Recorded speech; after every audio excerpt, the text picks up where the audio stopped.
You know, like I've always been raised in a, you know, a Christian family. You know, I have great parents. My dad's a bit of a loser, but he's pretty cool, you know. I got 2 sisters, love them to death. You know, they've always loved me, always had my back. You know, I got baptized when I was actually 8 years old. I remember the exact day. It was Mother's Day. And my mom, you know, told me, oh, I couldn't wish for a better, you know, present, because about a month before, actually, Jeff Degler and Jennifer Degler were over at our house, and I remember after they watched their little movie and I went to bed, I asked Dad, what's it to be a Christian? He said, you know, he told me you had to say the, you know, the prayer and let God into your life and stuff. And so, you know, I was like, oh, that's really cool, you know. So I said the prayer, and, you know, my dad was like, all right, awesome, you know. So eventually, you know, we got it going, and, you know, I got baptized and everything, but I was, you know, kind of just living 2 lives, honestly, two-faced. You know, one life at church, one life at school and everywhere else.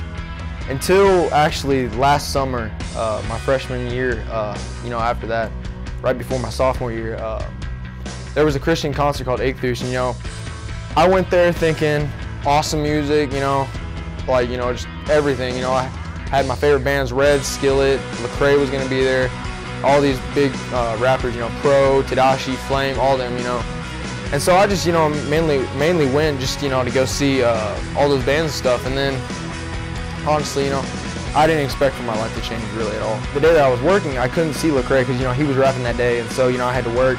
And so, you know, he was speaking the next day, and I was like, all right, you know, so hearing him speak would probably be close, you know, hearing him rap. And so after that, you know, I went down, I saw him speak, you know, and he said that, you know, his rapping is just, you know, a secular, well, not secular, but it's kind of a way to bring people closer to him, so then he can really open up the word to them. And so, you know, after that, you know, I was like, oh, it's a really good message, because he talked about us being like lambs and God being the shepherd and stuff, you know. So there was this guy named Matt Pitt. He was a speaker, and, you know, I really didn't think much of it because I've never heard of him or anything. And so when he got up there, you know, he was real funny at the beginning. He was just like crazy, jumping up and down, screaming, everything, making jokes, you know. But then he told me his life story, and he said he was in real bad home, you know. Dad was a drunk, you know. He all went out and drank way too much every single night. One sister committed suicide, and the other one tried but failed, obviously. And his mother was the only Christian influence in his life, because he was hanging out, you know, with all the bad kind of stuff, you know, drugs, drinking, everything. And so he, one night, he said that his mother came to him and said, you need to read this Bible, and you just need to soak it all in. So he went down in his basement and started ripping the pages out, you know, wondering, like, what does this mean, you know? And so after telling me that, he read, you know, everyone, because there were about a couple hundred people there, he read everyone a verse that said, it was Jeremiah 33, verse 3. It said, call to me and I will answer and show you great and mighty things. And I'm not that much of an emotional guy, but I just started crying and bawling my eyes out. I said, God, I'm so sorry. What, like, you know, what kind of life have I been living? I honestly didn't know how he could forgive me for, you know, the things I've done. And, you know, hearing that kind of stuff was just so uplifting, and it, you know, it kind of set me free, honestly, from captivity that Satan's been holding me under.